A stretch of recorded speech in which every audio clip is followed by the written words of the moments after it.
especially tuberculosis.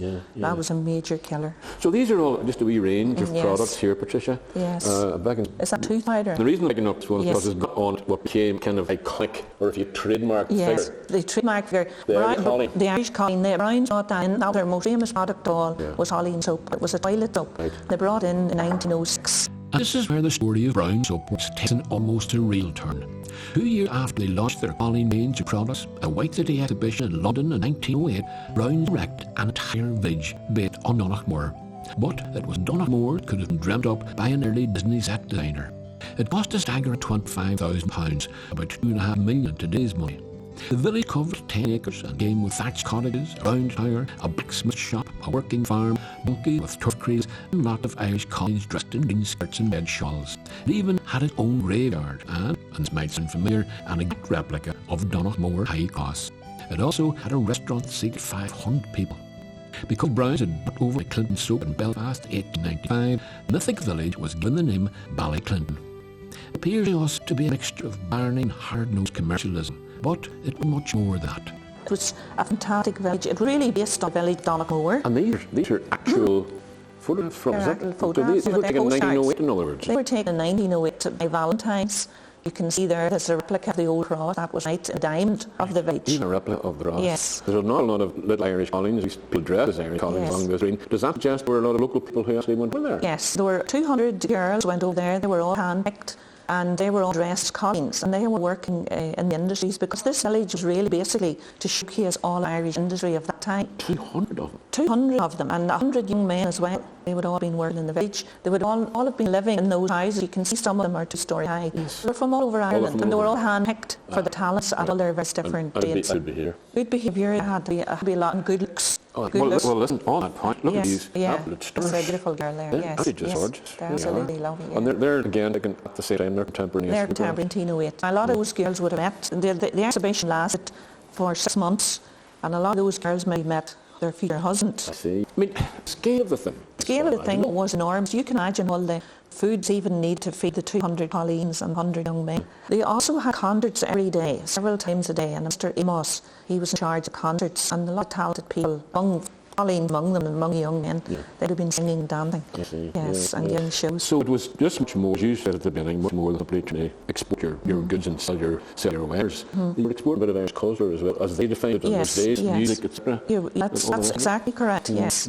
Also made a lot of money at this exhibition. The proceeds went mainly to Lady Aberdeen Fighting Fund against tuberculosis in Ireland. Right. And she would have been giving lectures. There was lecture theatre for her, which they would show lantern slides about how to look after your health, about healthy housing and unhealthy housing. And the Browns, they were great people, and they had already built artisan dwellings in Donaghmore for their workers. It strikes me that they were kind of the same kind of aspirations that the Fry, Cadbury's, Roundtrees, we build model societies and model communities. They were the same. They shared that vision. They shared that vision. They were very good people. A bar of brown soap went a long way in those days, Donaghmore to London, half around the world and back again. It lasted until the 1950s, but Donaghmore is still exporting more than a fair share of cultural art and talent these days. It does so from the state-of-the-art facility, Torrent Complex, and inside this multi-purpose building you'll find an organisation that's grown, blossomed really, out of Donaghmore's prodigious achievements in the world of amateur drama, in the shape of the Bardic Theatre Group, and very often when the unmistakable shape of Sean Flynn was in the wings. Catherine O'Neill currently directs high-tech, high-powered operation, but he's very aware that the existence of BIM, explanation follow, owes a great deal to the activity that gets a mention at the other end of the building. Bardic Theatre came from this club, who in turn was imaged from the GA club back in the 60s, and it was in 82 then that the Bardic Theatre was formalised, and without 82 and actually had a big success with the Daria van Frank, which won the combined section of the All-Ireland family. The very first year of being in the world, you read one competition at a national level, is that the case? Yeah? That's true, although I have said that before the youth club had a talent group within the club itself, and so they had a number of years experience, not in theatre, but certainly in music and performance stage. Yeah.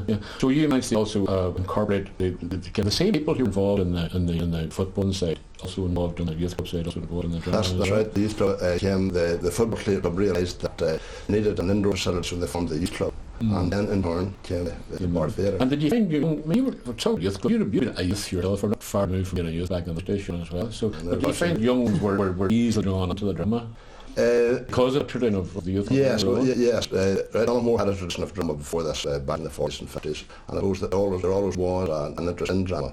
But it was a difficult mix at the start, to be honest. And but I suppose the Bardic Theatre had a recruitment base there. There's youth football and all this, so the boys and the girls were more or less around you. From the early success of the Bardic Theatre Group, jump ahead now to what we have now. This is an unimaginable facility. It's the mix that you have here, I think. Well, BEAM stands for, correct me if I'm wrong, Bardic Education, Arts, Music. Media, right, and you get it wrong. But that's a huge, big, wide umbrella, isn't it? There's an awful lot of things involved in that. But there is, I think, BEAM grew out of the success of the Bardic Theatre.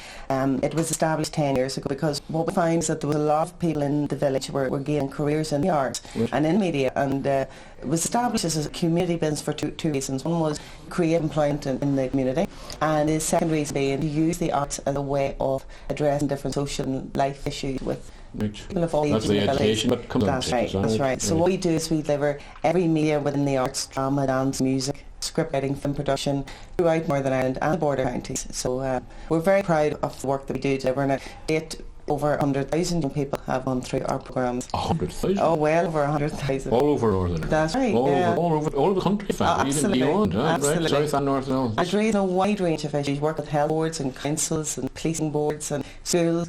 And using, I think people recognise that drama has now become a really interactive and important and engaging way of communicating messages. Even as footballers. They were said like it's not cool enough for something like that. Yeah. But you got yourselves here now a really cool set of premises, if you don't mind saying that, your offices out there are state of the art. Looks like I walked in there and thought we're going to Hollywood Eden shops or something like that, didn't we? Oh, we still make a mean cup of coffee. And I'll personally attest to that. The coffee and the couch are saying, welcome to BEAM. But they're also saying, whatever we do, Donaghmore, we do it, as always, with style.